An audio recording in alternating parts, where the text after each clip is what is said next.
ഇന്ന് നമ്മൾ ഡിസ്കസ് ചെയ്യുന്നത് ഭാരതീയ നാഗരിക് സുരക്ഷാ സംഹിത 2023 ക്രിമിനൽ പ്രൊസീജിയർ കോഡിന് പകരമായി നടപ്പാക്കാൻ പോകുന്ന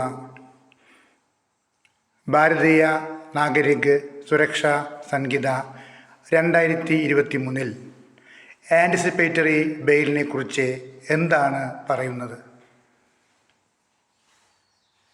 ക്രിമിനൽ പ്രൊസീജിയർ കോഡ് 1973 ആൻറ്റിസിപ്പേറ്ററി ബെയിലിൻ്റെ സെക്ഷൻ 438 ആയിരുന്നു. എന്നാൽ ഭാരതീയ നാഗരിക് സുരക്ഷാ സംഹിത 2023 അത് സെക്ഷൻ 482 ആണ്. ഇതിൽ കാര്യമായ വ്യത്യാസമില്ല. എന്നാൽ സബ്സെക്ഷൻ 1 കുറച്ച് കണ്ടീഷൻസ് എടുത്ത് ഫാക്ടേഴ്സ് എടുത്ത് കളഞ്ഞിട്ടുണ്ട്. നമുക്ക് അതുവഴിയെ പരിശോധിക്കാം. Anticipatory bail section 482 of the Bharatiya Nagarik Suraksha Sanhita 2023. It is direction for grant of bail to person apprehending arrest. Arrest ചെയ്യപ്പെടുമെന്ന് ആശങ്കയുള്ള ആൾക്ക് ജാമ്യം നൽകുന്നതിനുള്ള നിർദ്ദേശമെന്നാണ് ഇതിൻ്റെ അർത്ഥം. നമ്മൾ സെക്ഷൻ 438 എൻ്റെ മുൻപത്തെ ക്ലാസ്സിൽ വ്യക്തമായിട്ട് പ്രതിപാദിച്ചിട്ടുണ്ട്. അപ്പോൾ ഇവിടെ ഈ പുതിയ നിയമത്തിൽ ചില ഫാക്ടേഴ്സ് എടുത്ത് കളഞ്ഞിരിക്കുക മാത്രമാണ് ചെയ്തിട്ടുള്ളത്. Therefore, listen carefully. Subsection 1, Section 482, Subsection 1 of Bharatiya Nagarik Suraksha Sanhita 2023.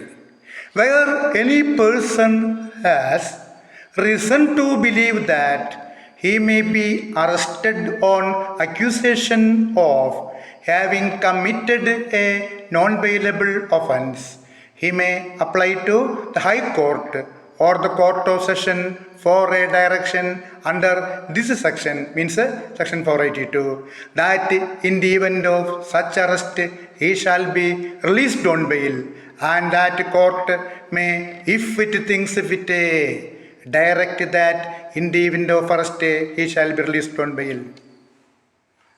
ഇവിടെ മുൻപത്തെ സെക്ഷൻ 438 ഓഫ് CRPCയിൽ അവിടെ 4 ഘടകങ്ങൾ, അത് ഞാനൊന്ന് വായിക്കാം. അതായത് where any person has reason to believe that he may be arrested on accusation of having committed a non-bailable offence, he may apply to the High Court or the Court of Session for a direction under this section, that in the event of such arrest he shall be released on bail, and that court may, അങ്ങനെയായിരുന്നു അവിടെ if it thinks fit അല്ല, that court may after taking into consideration inter alia, means among other things the following factors, namely, അത് ഇവിടെ delete ചെയ്തിരിക്കുകയാണ്. അപ്പം ഞാൻ വായിക്കാം പഴയ 438. The nature and gravity of the accusation, അതിവിടെ ഇല്ല. The antecedents of the applicant, including the fact as to whether he has previously undergone imprisonment on conviction by a court in respect of any cognizable offence, അതും ഈ പുതിയ ആക്ടിലില്ല. The possibility of the applicant to flee from justice, നിയമത്തിൽ നിന്നും പലായനം ചെയ്യാനുള്ള സാധ്യത, അതും ഇതിലില്ല. Where the accusation has been made with the object of injuring or humiliating the applicant by having him so arrested, അയാൾക്ക് മാനഹാനി വരുത്താനോ മറ്റോ ആണ് ഈ കേസ് കുറ്റാരോപണം എന്നുള്ളത് കൂടി മുൻപത്തേലുണ്ടായിരുന്നു, ഇപ്പോൾ അതില്ല. അപ്പോൾ അവിടെ പറയുന്നുണ്ട് either reject the application forthwith or issue അല്ലേ, അതും കൂടി അവിടെ പറയുന്നുണ്ട്. അപ്പോൾ നമ്മളിവിടെ നോക്കേണ്ടത് സെക്ഷൻ 438 ഓഫ് CRPCയിൽ നിന്ന് സബ്സെക്ഷൻ 1 നിന്ന് 4 ഫാക്ടേഴ്സ് എടുത്തു കളയുകയും മാത്രമല്ല അന്നുണ്ടായിരുന്ന സബ്സെക്ഷൻ 1A 1B എന്നിവ പാടെ അവിടെ നിന്ന് എടുത്ത് കളഞ്ഞിട്ടുമുണ്ട്. ഏത് ഭാരതീയ നാഗരിക് സുരക്ഷാ സംഹിത 2023 വേറെ മാറ്റങ്ങളൊന്നുമില്ല. എങ്കിലും എന്താണ്, നമുക്ക് അടുത്ത സബ്സെക്ഷൻ 2ലേക്ക് പോകാം. അതും കാര്യമായ മാറ്റമൊന്നുമില്ല. 438 അതേപോലെ തന്നെയാണ് അതിലെ condition. When the high court or the court of session makes a direction under subsection 1, it may include such conditions in such directions in the light of facts of the particular case as it may think fit, including a condition that the person shall make himself available for interrogation by a police officer as and when required.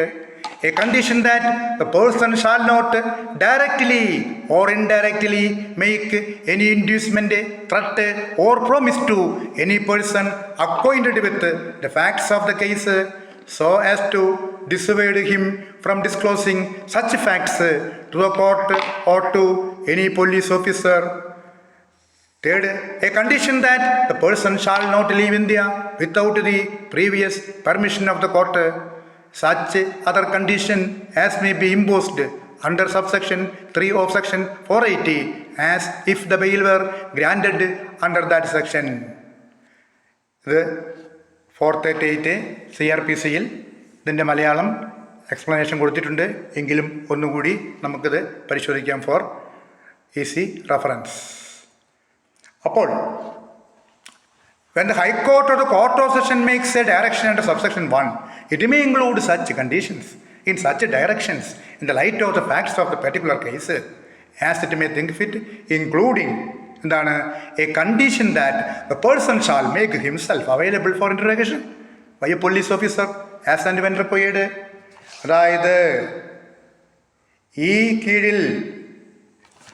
അതായത് ഈ സെക്ഷൻ്റെ കീഴിൽ നമ്മൾ subsection 1 കീഴിൽ പറയുന്ന condition അനുസരിച്ച് when the High Court or the Court of Session makes a direction under subsection 1, it may include such conditions in such directions in the light of the facts of the particular case as it may think fit, including a condition that the person shall make himself available for interrogation by a police officer as and when required.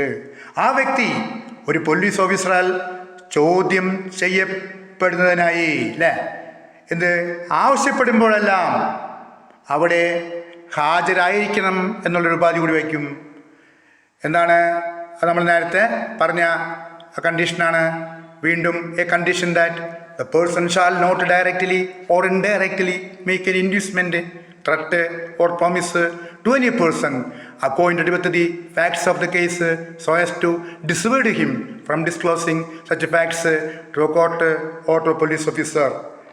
ആ വ്യക്തി കേസിൻ്റെ ഫാക്ട്സിനെ പറ്റി ഡയറക്റ്റായി അറിവുള്ള ഏതെങ്കിലും ആൾ അങ്ങനെയുള്ള വസ്തുതകൾ കോടതിക്കോ ഏതെങ്കിലും police ഉദ്യോഗസ്ഥനോ വെളിപ്പെടുത്തുന്നതിൽ നിന്ന് അയാളെ ഡിസ്വേഡ് ചെയ്യാൻ അയാൾക്ക് നേരിട്ടോ അല്ലാതെയോ വല്ല പ്രചോദനമോ ഭീഷണിയോ വാഗ്ദാനമോ നൽകുകയില്ല എന്നുള്ള ഒരു ഉപാധിയും വയ്ക്കാം. അത് നേരത്തെ 438 CRPC എടുക്കുമ്പോൾ ഞാൻ വ്യക്തമായി അത് പറഞ്ഞിട്ടുണ്ട്. അത് ശ്രദ്ധിക്കുക. Thirdly, a condition that a person shall not leave India without the previous permission of the court. അല്ലേ? ആ വ്യക്തി കോടതിയുടെ മുൻകൂട്ടിയുള്ള അനുവാദമില്ലാതെ ഇന്ത്യ വിടുകയില്ല എന്നുള്ളൊരു ഉപാധിയും വയ്ക്കാം.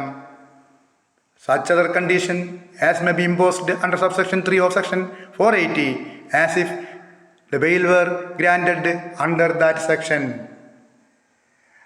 ജാമ്യം നൽകിയിട്ടുള്ളത് 480 വകുപ്പിൻ്റെ 80 വകുപ്പ് 3 സബ്സെക്ഷൻ്റെ കീഴിലായിരുന്നാൽ എന്ന പോലെ ആ സെക്ഷന് കീഴിൽ ചുമത്തുന്ന മറ്റേതെങ്കിലും കണ്ടീഷനും ഉൾപ്പെടെ പ്രത്യേക കേസിലെ ഫാക്ട്സിൻ്റെ വെളിച്ചത്തിൽ യുക്തമെന്ന് തോന്നുന്ന ഉപാധികളും ഇതിൽ ഉൾപ്പെടുത്താവുന്നതാണ്.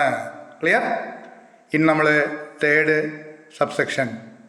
If such person is thereafter arrested without warrant by an officer in charge of a police station on such accusation and is prepared either at the time of arrest or at any time while in the custody of such officer to give bail, he shall be released on bail. And if a magistrate taking cognizance of such offence decides that a warrant should be issued in the first instance against that person, he shall issue a bailable warrant in conformity with the direction of the court under subsection 1. അതായത് സിമ്പിളാണ്. അങ്ങനെയുള്ള ആള് അതിന് ശേഷം അങ്ങനെയുള്ള അക്യൂസേഷനിൽ ഒരു police സ്റ്റേഷൻ്റെ ചാർജുള്ള ഉദ്യോഗസ്ഥനാൽ വാറണ്ട് കൂടാതെ അറസ്റ്റ് ചെയ്യപ്പെടുകയും അറസ്റ്റിൻ്റെ സമയത്തോ അല്ലെങ്കിൽ അങ്ങനെയുള്ള ഓഫീസറുടെ കസ്റ്റഡിയിലിരിക്കുന്ന സമയത്തോ ഏതെങ്കിലും സമയത്തോ ജാമ്യം നൽകുവാൻ തയ്യാറാവുകയും ചെയ്യുന്നുവെങ്കിൽ അയാളെ ജാമ്യത്തിൽ മോചിപ്പിക്കേണ്ടതും അങ്ങനെയുള്ള കുറ്റം നടപടിക്കെടുക്കുന്ന ടേക്കിംഗ് കോഗ്നിസൻസ് അല്ലേ നടപടിക്കെടുക്കുന്ന മജിസ്ട്രേറ്റ് ആദ്യമായി തന്നെ ആ ആൾക്കെതിരായി വാറണ്ട് പുറപ്പെടുവിക്കേണ്ടതാണെന്ന് തീരുമാനിക്കുന്നുവെങ്കിൽ മാത്രം അദ്ദേഹം സബ്സെക്ഷൻ ഒന്നിന് കീഴിലുള്ള കോടതിയുടെ നിർദ്ദേശത്തിന് അനുരൂപമായി ജാമ്യം അനുവദിക്കാവുന്ന വാറണ്ട് പുറപ്പെടുവിക്കേണ്ടതും ആകുന്നു. ഇത്രയാണ് നമ്മളിതിൽ പറയുന്നുള്ളൂ. അപ്പോൾ ഇത് ക്ലിയറാണ്. Nothing in this section shall apply to any case involving the arrest of any person on accusation of having committed an offence under section 65 and heading punishment for rape in certain cases and section 70 subsection 2 gang rape of a woman under 18 years of age of the ഭാരതീയ ന്യായ സംഹിത 2023. ഈ ഭാരതീയ ന്യായ സംഹിത 2023 Indian penal കോഡിന് പകരമുള്ള പുതിയ നിയമമാണ്. അതാണ് 65 section 65 punishment four rape in certain cases and section 70 subsection 2 gang rape of a woman under 18 years of age of the ഭാരതീയ ന്യായ സംഹിത 2023. ഭാരതീയ ന്യായ സംഹിത 2023 section 65 and section 70 subsection 2 ഈ രണ്ട് ഒഫൻസുകളിലും അറസ്റ്റ് ഉണ്ടാവുകയാണെങ്കിൽ അറസ്റ്റ് ചെയ്യപ്പെടുന്ന വ്യക്തിയാണെങ്കിൽ ഈ മുൻകൂർ ജാമ്യത്തിൻ്റെ സെക്ഷൻ 482 ബാധകമല്ല. അവിടെ ഈ മുൻകൂർ ജാമ്യം കിട്ടുന്നതല്ല.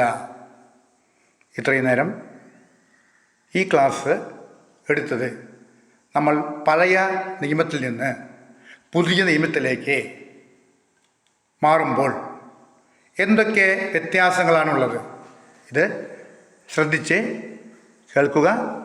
Thank you.